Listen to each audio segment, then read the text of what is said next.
Geometry, RRB, NTPC, under graduate CVT 1 2026 में पूछे गए क्वेश्चन। प्यारे दोस्तों, 32 सेट हुए थे। सभी सेटों का निचोड़ 19 क्वेश्चन के माध्यम से मैं आपको करा रहा हूं। बहुत अच्छे से सीखिएगा और हर एक चीज इंपॉर्टेंट है, ध्यान देना। त्रिभुज पी क्यू आर की भुजाओं पी क्यू और क्यू आर को आगे बढ़ाया गया। ये एक त्रिभुज बना लिया जिसका नामकरण पी क्यू आर कर लिया। पी क्यू और क्यू आर को आगे बढ़ाया गया। देखो पी क्यू तो इधर की ओर जो कि एस बिंदु तक, क्यू से आर यानी टी बिंदु तक आगे बोला गया, एस और टी पर ले जाया जाता है। फिर हमसे कहता है एंगल पी आर टी बड़ा है, पी आर टी बड़ा है आर क्यू एस से, यानी ये एंगल जो है, यहां मैं डबल सिंबल ऐसे लिख रहा हूं तो ये बड़ा है इससे, इस एंगल से अकॉर्डिंग टू द क्वेश्चन। और ये दोनों जो एंगल हैं वो 50 डिग्री से बड़े हैं ऐसा बोला गया है। बात समझ में आई? कोई डाउट नहीं, क्योंकि भाषा ही पढ़ रहे हैं हम। अब हमने एक स्टेप बढ़ा, कहता P R T plus angle P R T यानी पी आर टी यानी ये वाला, और आर क्यू एस यानी ये वाला 220 डिग्री है। हमने कहा ठीक है, तो निम्नलिखित में से कौन सा कथन सत्य है? अब एक चीज को समझो, मैं एक छोटी सी बात करता हूं कि अगर कोई भी ट्रायंगल है तो ये जो अंदर के एंगल होंगे ये सब 90 से कम होंगे। क्यों 90 से कम? अगर 90 हो जाएगा तो राइट एंगल ट्रायंगल हो जाएगा, यानी तीनों एक्यूट एंगल होंगे। एक्यूट का मतलब न्यून कोण होंगे, ठीक है। ऑब्ट्यूज मतलब अधिक कोण होगा जो कि 90 से बड़ा होता है। तो ये तीनों जो होंगे वो 90 से कम होंगे, ये बात कॉमन सेंस है। लेकिन आपके सामने कह रहा है कि ये दोनों एंगल का सम क्या होगा 220, और उसमें भी ये वाला एंगल बड़ा होगा। तो ये वाला एंगल भाई ये 90 से कम तो ये 90 से ज्यादा होगा। 90 से ज्यादा आप क्या मान सकते हो? तो आप कहोगे सर 100 मानेंगे। अब 90 ज्यादा आप 91 भी ले सकते हो, यानी इसकी जो रेंज है वो 91, 92, 90 जो भी तुम्हारी इच्छा है, मतलब 90 से बड़ा कौन सा angle? R Q S angle R Q S greater होगा 90 डिग्री से। अब ये तो डायग्राम के अकॉर्डिंग हम लोग चल रहे हैं, ठीक है।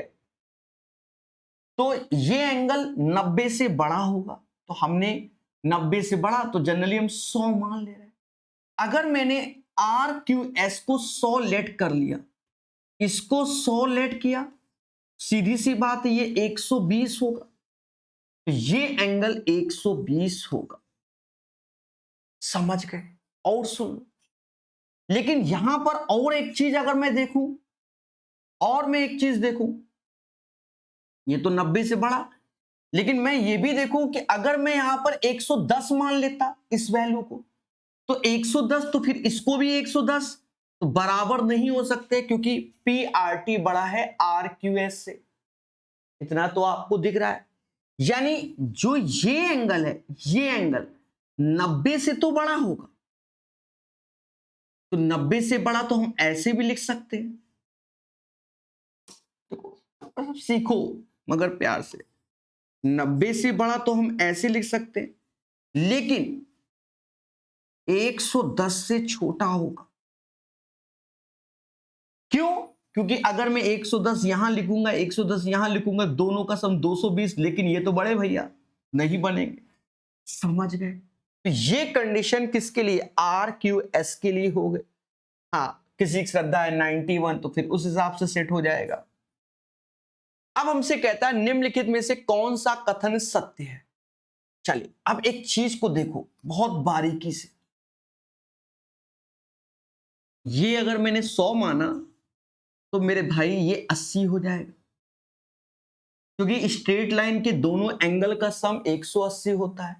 अब ये अगर 120 है तो ये 40 हो जाएगा। सर ये 40 कैसे? क्योंकि इन दोनों का सम ये 120 होगा, इन दोनों का सम ये 120 होगा। बात समझ में आई? ये तो सभी को मालूम है कि अगर ये अल्फा है ये बीटा है तो ये अल्फा प्लस बीटा ही होगा।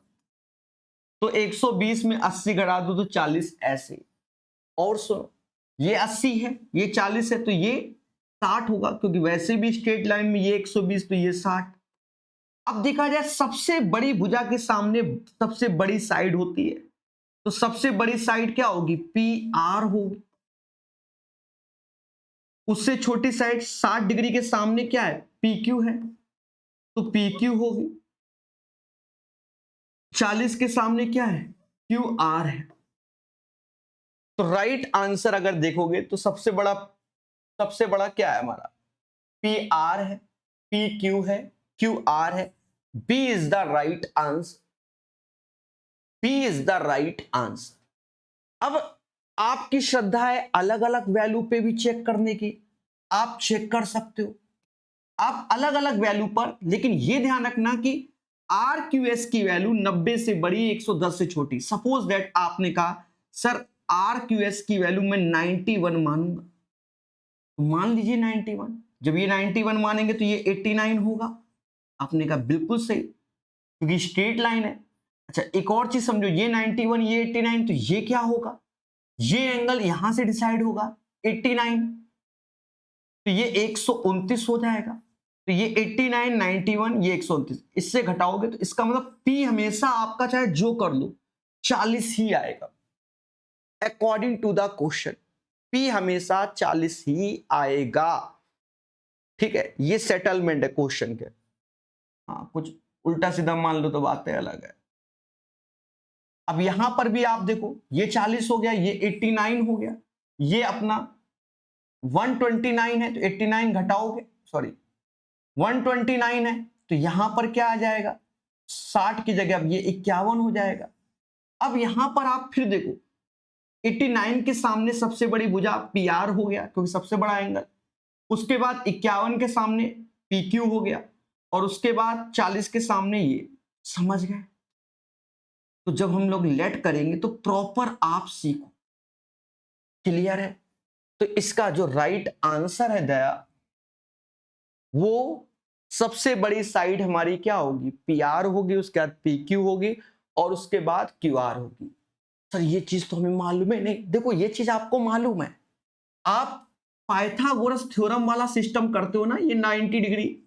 तो पाइथागोरस सबसे बड़ा कर्ण होता है ना, क्योंकि ये 90 बड़ा, फिर ये 60 डिग्री अगर है तो उसके बाद ये, फिर ये 30 हो जाएगा, तो ये समझ गए, आता आपको सब। ये इसका सबसे प्यारा क्वेश्चन था, क्योंकि बच्चों को सोचना था, टफ नहीं था मेरे भाई। लोग टफ समझ ले, नहीं, प्यारा क्वेश्चन। ठीक है, और सही है। अब टफ मेरी नजर में ये वाला क्वेश्चन है। कौन सा? ये क्वेश्चन टफ है। रीजन क्या है कि ये क्वेश्चन तभी बनेगा जब आपको फॉर्मूला याद होगा। और भैया सर हम तो फॉर्मूला याद ही नहीं करते, तो मुद्दा है। क्या कह रहा है? एक समअष्टीय है, भुजाई फुवारे की परित्रिज्या 10 मीटर है, प्रत्येक भुजा के सन्निकट लंबाई ज्ञात कीजिए। अब जो सन्निकट लंबाई होगी, यानी हम साइड के बारे में बात कर रहे हैं, और जो साइड होगी वो होगी 2r sign 180 degree upon n। और जो ये r है, जो ये r है, ये रेडियस ऑफ सरकम सर्कल। ठीक है, परित्रिज्या यानी कैपिटल R। अच्छा एक चीज को समझना, ये क्वेश्चन पहले भी पूछे गए हैं, ग्रुप डी में भी आया था। एक जगह याद करो, हमने एपोथेम करके पढ़ाया था। जब आप अपना ज्योमेट्री वाला देखोगे तो ये क्वेश्चन पहले भी आए, लेकिन हमें अब इसमें बहुत सारे फॉर्मूले याद करने होंगे। सर हमने तो याद ही नहीं किए। देखो अब इसको तैयार कर लीजिए। क्या समबाहुभुज का क्षेत्रफल क्या होता है वो याद कीजिए। एरिया ऑफ रेगुलर पॉलीगॉन क्या होता है, ठीक है। बहुभुज का क्षेत्रफल परित्रिज्या के पदों में ये होता है। बहुभुज का क्षेत्रफल अंतावृत्त की त्रिज्या में ये होता है। समबाहुभुज के अंतावृत्तों की त्रिज्या ये होती है। समबाहुभुज के परिवृत्त की त्रिज्या ये होती है। और अब साइड साइड के बारे में आ गया, ठीक है। थोड़ा 19-20 दिख रहा होगा, हाँ, क्योंकि मुझे भी दिख रहा है फटाफटा, तो आपको थोड़ा कैमरे से अच्छा दिख रहा होगा। तो यहां पर जो अभी है हमारा, अभी जो है, अभी हमारा लग रहा है परिवृत्त की त्रिज्या, सरकम रेडियस से भुजा, तो वो साइड जो है वो 2r sin 180/n हो जाएगा। ये इसमें कल को याद करो एपोथेम में पूछा गया था। एपोथेम यानी इन रेडियस से अगर भुजा पूछी जाए, अब इन रेडियस से जब भुजा पूछा जाएगा तो 2r tan 180/n होगा। समझे कि नहीं समझे? अब भुजा से परिवृत्त तो फिर इसी के बिहाफ पर ये उल्टे हो जाएंगे फॉर्मूला। भुजा से अंतावृत्त का एपोथेम तो यहीं से बन जाता है, ठीक। तो इनको आप याद कर लीजिएगा, ठीक है। क्लियर है? स्क्रीनशॉट ले लीजिएगा, आपको कैमरे में सही दिख रहा होगा। बाकी फट इसके पिक्सल फट गए, मैंने ध्यान नहीं दिया था, ठीक है। पिक्सल फट गए जो लिखा था। क्लियर है मेरे दोस्त? तो इन चीजों को जानना है और समझना है।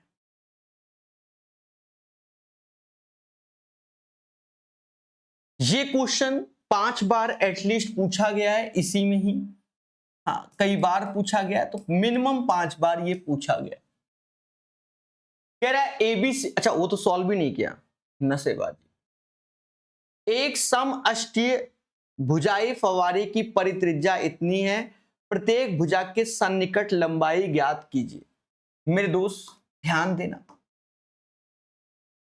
2 ऐसे, आर की वैल्यू 10 दी गई है।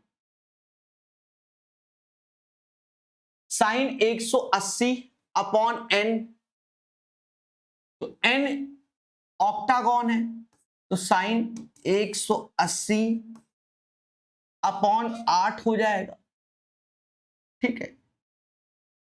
ये वैल्यू हो गई 2 गुणे 10 गुणे साइन 22.5 डिग्री। टफ क्वेश्चन ये।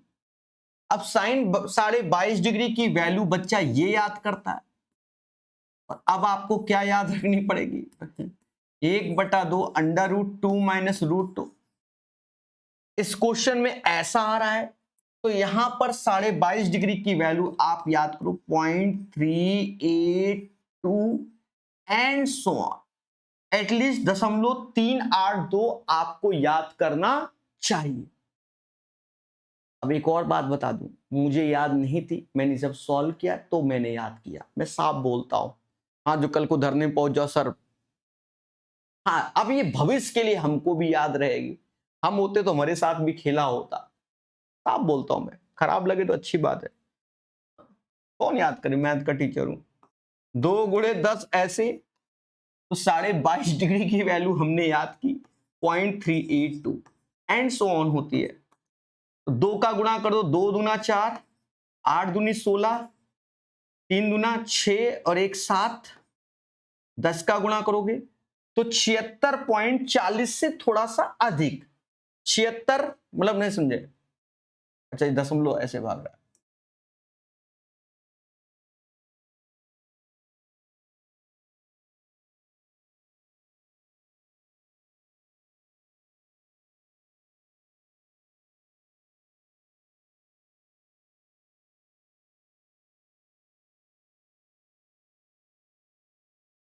क्लियर है? 7.64 इज द राइट आंसर, और डी हमारा सही आंसर हो जाएगा। बढ़िया क्वेश्चन है। एबीसीडी एक चतुर्भुज है जिसमें ए बी पैरेलल है डीसी के, ई तथा एफ क्रमशः विकर्ण के मध्य बिंदु है। जब भी पैरेलल अगर बोल दिया जाए तो हमारा ट्रापेजियम होता है, जिसे समलंब चतुर्भुज बोला जाता है। क्या बोला जाता है? समलंब चतुर्भुज।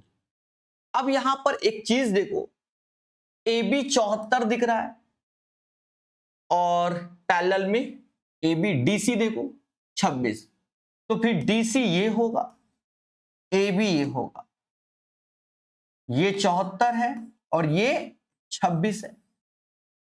फिर क्वेश्चन को पढ़ लो मेरे भाई। एबीसीडी एक चतुर्भुज है, वो आपके सामने है, जिसमें ए बी पैरेलल है डीसी के, सामने पैरेलल दिख रहा है। ई और एफ क्रमशः विकर्ण एसी और बीडी के मध्य बिंदु है। एसी का मध्य बिंदु है ई और बीडी का मध्य बिंदु है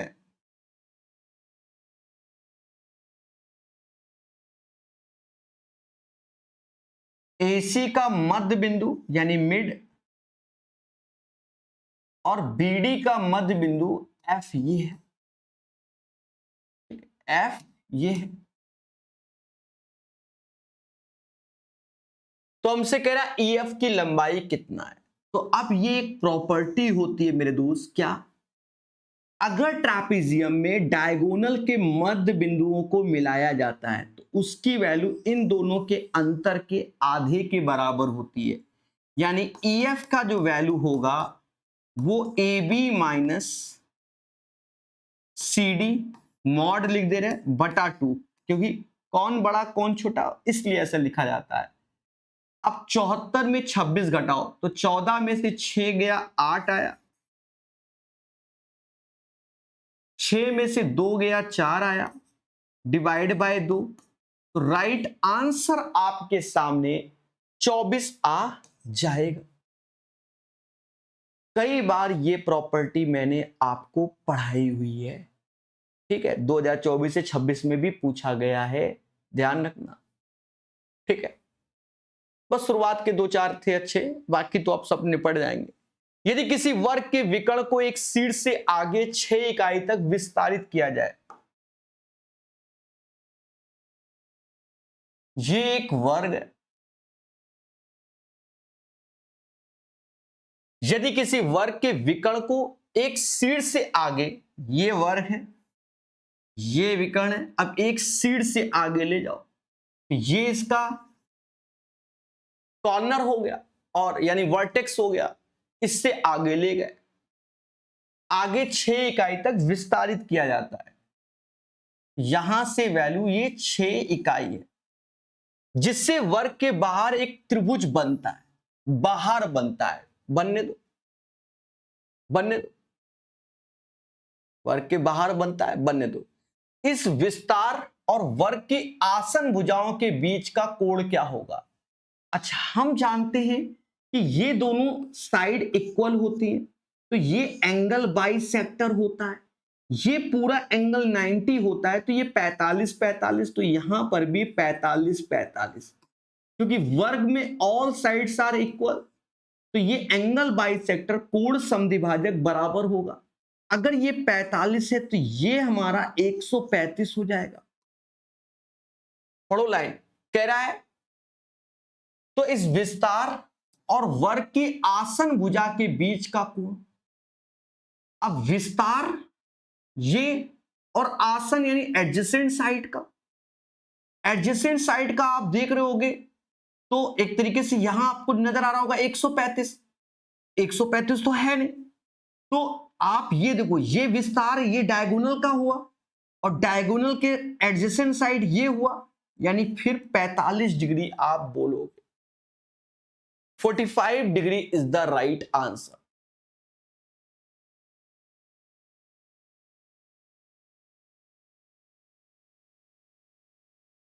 ठीक है, बात समझ में आई? अगर 135 होता तो हम झोंक देते 135, मैं आपको साफ बताऊं। ये साइड आगे बढ़ाई गई, ये जब साइड आगे बढ़ाई गई तो साइड ये विस्तार हुआ और एडजेसेंट वर्ग की साइड ये हुई, तो 135 ऑप्शन में ही नहीं। तो फिर हम इंटरनल में गए कि भाई ये लाइन थी, इसी को बढ़ाया गया, नाम तो यही है, और ये विस्तार, तो विस्तार डायगोनल का हुआ, और एडजेसेंट साइड फिर ये हो गई, तो ये 45 डिग्री हो जाएगी। क्लियर है? समझ गए? जैसी देवी वैसी पूजा।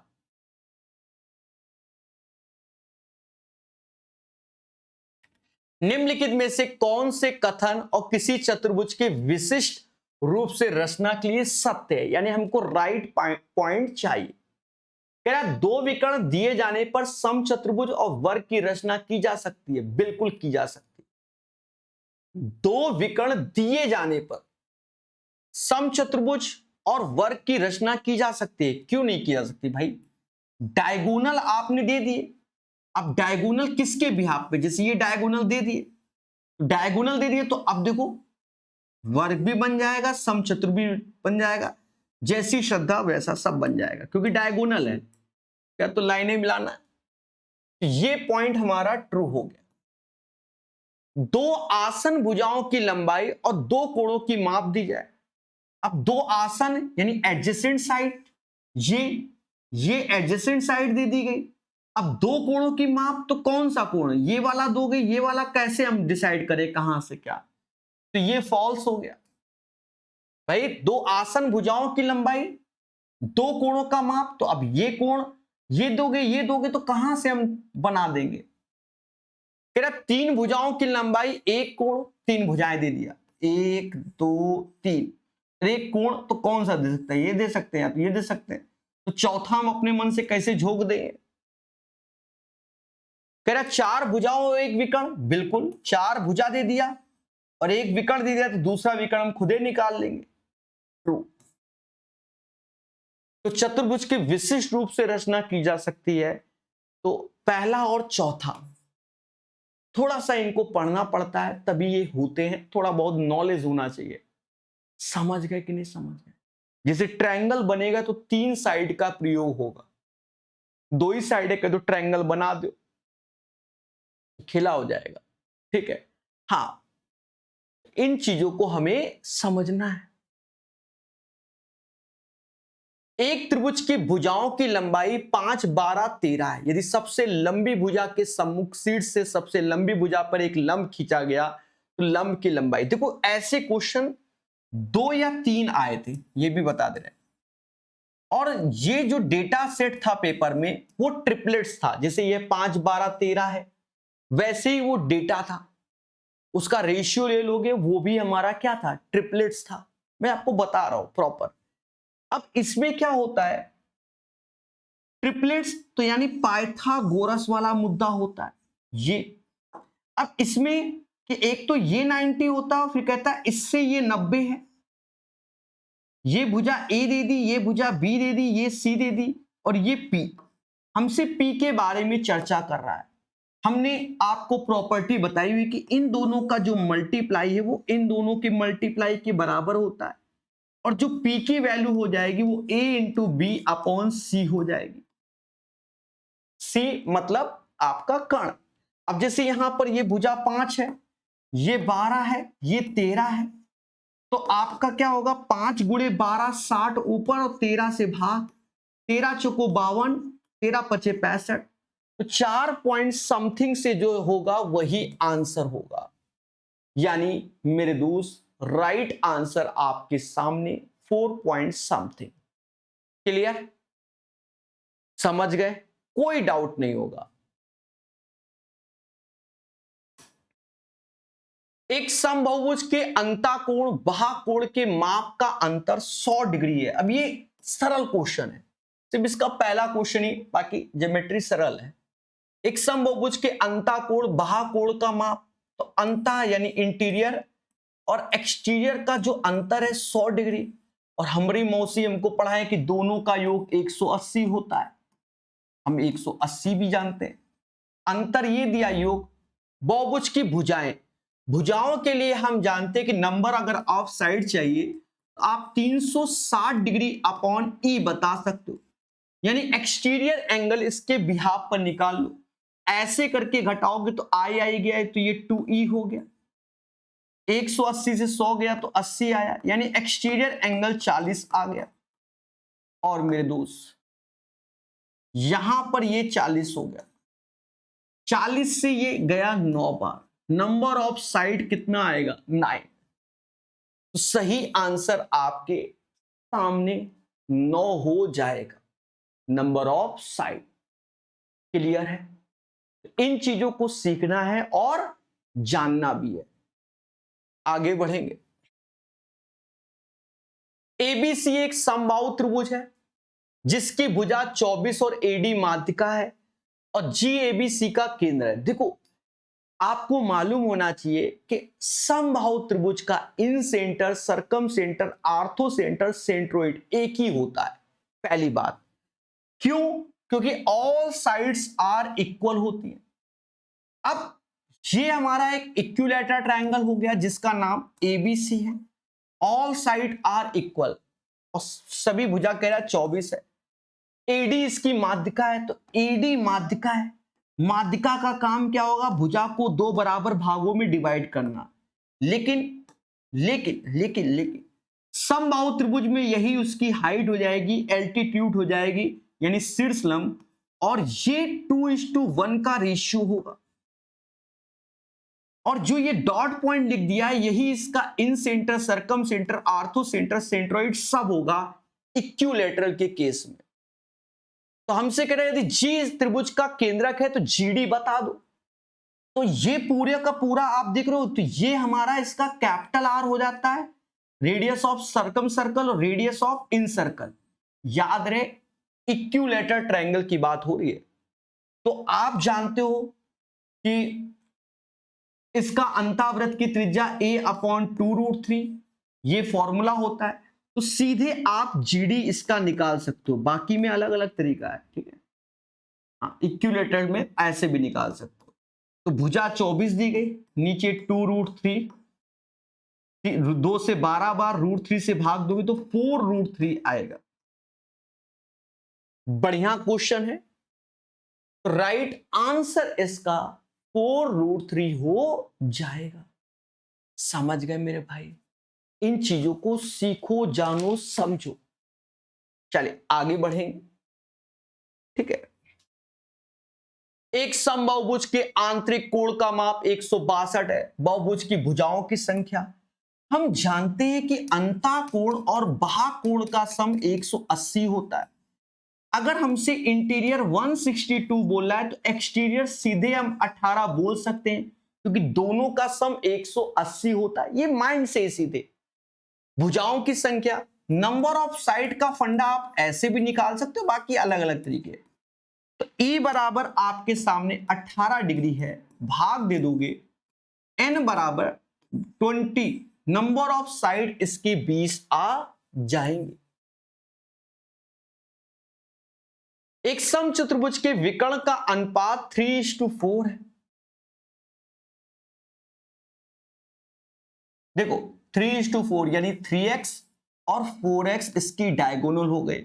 हम जानते हैं कि समचतुर्भुज में जो डायगोनल होती हैं एक दूसरे को 90 डिग्री पे काटती हैं और बराबर भागों में डिवाइड हो जाती है। यानी ये 3x है तो ये 1.5x हो जाएगा, ये भी 1.5x, ये 2x हो जाएगा, ये 2x। अब 3 4 तो यहां ट्रिपलेट से 5x, उसी का आधा आधा, तो 1.5x, ये तो 90, तो ये हमारा 2.5x एज ए साइड आ जाएगा according to the Pythagoras. 3 4 5 as a triplets, तो उसी का आधा आधा चल रहा है। तो यहां पर भी हमसे कह रहा है समचतुर्भुज की प्रत्येक भुजा की लंबाई इतनी, यानी 2.5x की वैल्यू 12.5। समाज कह रहा है 5 का गुणा कर दो। 5 का गुणा किया तो हमसे कह रहा है छोटा विकर्ण, तो छोटा विकर्ण, छोटा चेतन तो यही है ना मेरे भाई, इसी में 5 का गुणा कर दोगे तो 5 त्याए 15, क्योंकि ये तो डायगोनल है, वो तो साइड की ओर गया। तो 15 इसका सही आंसर हो जाएगा। तो ऐसे ही लोग इसे निपटा देते हैं। समझ गए मेरे दोस्त? क्लियर? छोटे छोटे क्वेश्चन है। हाँ देखो, अब हम तो सारे अलग कराने की कोशिश कर रहे हैं। अब ये ना कहना ये सरल है सर, अरे पूछे गए तो बताओ हम क्या करें। हमें तो हम जहरीला भी तो हम पढ़ाते हैं कि नहीं पढ़ाते, ठीक है। अब जब सरल पूछा गया तो सरल भी हम पढ़ाते हैं, हाँ, धरने में कह दो कि सर जहर पढ़ाओ। अरे चेक करो, अगर ना पूछा गया तो कमेंट करोगे सर नहीं पूछा गया। एक समबाहुभुज के सभी अंतःकोणों का योगफल, डेट शिफ्ट तक की मैं लिखता हूं। अंतःकोणों का योगफल क्या होता है? n-2 180। ये समबाहुभुज के अंतःकोणों का योगफल होता है। अब कह रहा 1800 के बराबर, 1800 इससे भाग दिया 10, 2 जोड़ दोगे n बराबर 12। तो कह रहा है भुजाओं में कितने विकर्ण होंगे? तो नंबर ऑफ डायगोनल का फॉर्मूला हमें मालूम होना चाहिए। नंबर ऑफ डायगोनल्स n-3/2 होता है। रख दो मेरे भाई, 12 12 में से 3 गया 9/2, 54 हो जाएगा। 54 इज द राइट आंसर। चतुर्भुज PQRS में इतना है, एंगल S का मान ये 2 पूछे गए, एक हम करा दे रहे। देखो हम जानते हैं कि चतुर्भुज के चारों कोणों का सम 360 होता है। तो आपने कहा बिल्कुल सही बात है। देखना ज्यादा सोचेंगे नहीं और निपटा देंगे। एंगल S को पूछा गया तो हमने कहा भैया S को ही हम थीटा मान लेते हैं। इसको थीटा माना, जब थीटा माना तो ये अब 2 थीटा हो गया R एंगल, R 2 थीटा हो गया तो 2 θ/4, तो ये θ/2 हो गया। अब एंगल Q θ/2 है, डबल करोगे तो ये थीटा हो गया। यानी हम ये भी कह सकते हैं एंगल P बराबर S के भी हो गया। और चतुर्भुज के चारों कोणों का सम 360 हो गया। तो 3 थीटा 4 थीटा और 4 दूना 8 1 9, यानी 9 θ/2 की वैल्यू 360 होगा। 9 से भाग दे दो 20 बार, यानी थीटा बराबर 40 आ जाएगा। तो राइट आंसर आपका 40। अच्छा थीटा बराबर क्या आएगा? 1 मिनट, 9 चौक 36, θ/2 की वैल्यू 40 आएगी ना मेरे भाई। तो इसका इसमें गुणा करोगे क्योंकि हमें एंगल S चाहिए, तो 40 दूना 80 आंसर आएगा। सही आंसर 80। भाई 9 से भाग दिया ये 40 हुआ, तो ये θ/2 की वैल्यू 40 हुई ना। तो थीटा क्या होगा? 40 गुणे 2 80 आएगा। क्लियर? दो पूरक कोण इस प्रकार है। पूरक क्या होता है? एक दूसरे के कॉम्प्लीमेंट्री होता है। कॉम्प्लीमेंट्री क्या? एक थीटा एक 90 माइनस थीटा, तो हमने एक को थीटा माना, दूसरे को 90 माइनस थीटा माना, और जो बोलेगा बस वही कर देंगे क्योंकि दोनों का सम 100 दोनों का सम 90। कह रहा एक कोण का माप का 2 गुना, तो इसका 2 गुना करो। दूसरे कोण के माप के 3 गुने के बराबर, तो उसके 3 गुने के बराबर कर दो। अब देखो क्या यहां से माइनस का 3 थीटा इधर जोड़ोगे तो 5 थीटा हो जाएगा ना, और 9 त्रिका 27 यानी 270 हो जाएगा। तो थीटा बराबर 54 डिग्री आएगा। हमसे कह रहा बड़ा कोण, तो भैया यही बड़ा हो जाएगा 54, क्योंकि यहां 90 में 54 घटाओगे तो 36 आएगा। तो 54 राइट आंसर आपके सामने 54 डिग्री आएगा।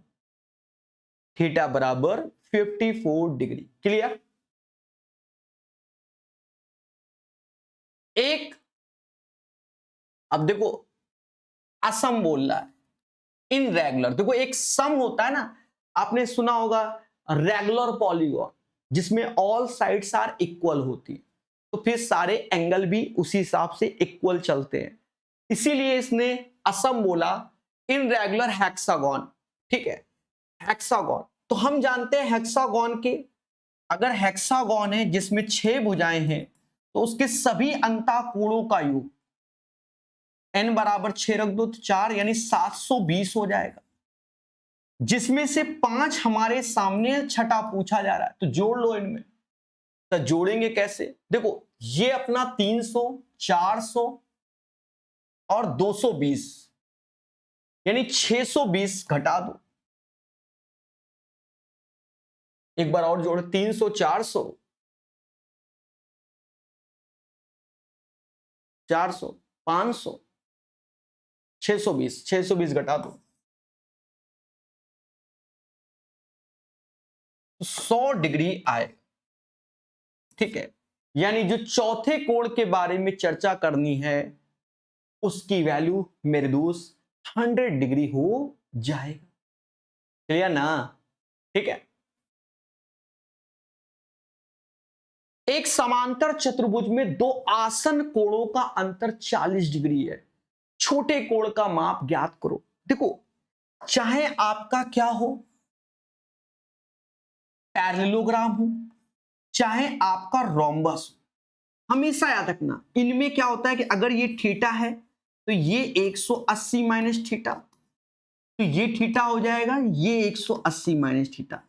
यानी नियम क्या है कि एडजेसेंट एंगल के साथ 180 बनाता है। इसमें देख लो, इसमें देख लो, इसमें देख लो। पहली बात ये तो कह रहा है एक समांतर चतुर्भुज में दो आसन कोणों का अंतर। अब आसन कोणों का अंतर, तो ये अगर मैंने थीटा 1 माना, ये थीटा 2, तो इसका जो अंतर है वो हमसे कह रहा है प्रभु 40 है। हमने कहा ठीक है। तो दूसरी प्रॉपर्टी हम जानते हैं कि इन दोनों कोणों का सम 180 होता है। जो नहीं जानता उसके साथ खेला होगा, बहुत पढ़ाया, अनाप शनाप ये बात बताइए। ये चला गया। अरे प्रकाश सर, मैथ ऐप में तो पढ़ ही रहे हो ना आप लोग, 2024 से 26 वाले क्वेश्चन नहीं पढ़ाया तो बता देना। ये निपट गया। 2 थीटा 1 बराबर 220, तो थीटा 1 110 आ गया, तो थीटा 2 70 हो जाएगा क्योंकि दोनों का सम 180। तेरा छोटे कोण का माप तो 70 डिग्री। त्रिभुज एबीसी कह रहा है इतना, तो त्रिभुज के तीनों कोणों का सम 180 होता है। भाई कोई भी ट्रायंगल हो, तीनों कोणों का सम 180 होता है। पहला 3x माइनस 7, दूसरा कह रहा है 2b वाला जस्ट डबल है, तो 3 का डबल 6x, 7 का 14 और एंगल 6 हो जाएगा, c हो जाएगा ये 180 के। कैलकुलेट कर लो, 4x 4 6 10, 10 3 13, 10 3 13, यहां गए तो 14 7 21 में 6 गया, तो माइनस का 15 उधर जोड़ेंगे तो 195, x बराबर 15 आएगा। तो एंगल ए और सी का माप, तो यहां 15 त्याए 45, 45 में 7 गया 38, और यहां 15, 15 चक्कू 60, 6 66, दोनों को जोड़ दो, 38 प्लस 66, 8 6 14, ऐसे 6 3 9 और 1 10। ठीक है, 104 डिग्री इसका सही आंसर आएगा। 104 इसका सही आंसर हो जाएगा। क्लियर मेरे दोस्त, समझ गए? ट्रायंगल एक्स वाई जेड में एक्स वाई एक्स जेड है और एंगल एक्स 40 डिग्री है। जेड का माप ज्ञात कीजिए। देखो, अब मैं इतने सरल भी कराता हूं, इसीलिए तो बच्चा मेरे से बहुत खुश है, क्योंकि पेपर में डिफिकल्ट वाला तो बहुत कम रिपीट होता है। रिपीट क्या होता है? सरल वाला। 2-3 तो यही पूछे गए। ये सिंपल है भाई, एक एंगल 40 है, दो भुजाएं बराबर यानी आइसोस्केलेस ट्रायंगल समद्विबाहु, तो आधार के दोनों कोण बराबर होंगे। 180 में 40 गया तो 70 70 हो गया। समझ गए भाई? समबाहु त्रिभुज क्या होता है? समबाहु त्रिभुज में दो भुजाएं बराबर तो दो एंगल भी बराबर। शीर्ष वाला 40, अब 180 में 40 गया तो 140, अब कद्दू कटेगा बराबर बटेगा, 70 70 बढ़ गया। समझ गए मेरे भाई? यदि एक समांतर चतुर्भुज के क्रमागत कोणों का, अब देखो क्रमागत, अभी आपको हमने बताया कि एडजेसेंट एंगल का सम, ये जो एडजेसेंट है 180 होता है, तो बस वही चीज है कि क्रमागत बोल दिया, एडजेसेंट एंगल यानी ये 5 यूनिट हो गया, ये 180 के बराबर हो गया सीधे। एक बराबर किसके? 36 के, तो 36 दूना 72 और ये 108 के। तो छोटे कोण का माप, तो छोटा कोण 72 डिग्री होगा। एक समांतर चतुर्भुज में एक कोण 70, तो अन्य तीनों का माप चलो ऐसे निकाल लेते हैं। ये एक समांतर चतुर्भुज है, तो ये अगर 70 है, ये गिवन है, तो हमने क्या पढ़ा है, एडजेसेंट के साथ 180 बनाता है, तो ये 110 हो जाएगा, क्योंकि अब ये भी 180 बनाएगा तो 110 हो जाएगा। अब ये भी 180, तो ये 70 हो जाएगा। यानी 110 110 70, ये भुजा होगी। 777 नहीं होगी, 111 नहीं होगी, ये होगा। 90 तो होना ही नहीं। समझ गए मेरे भाई? तो ये अगर 19 क्वेश्चन आपने देख ली है, सारा मुद्दा कंप्लीट। शायद 24 पूछे गए थे, 19 तो हम ही बता दे रहे। क्लियर है? 24-25 के आसपास। ठीक है, तो इन चीजों को जानो और सीखो। क्लियर?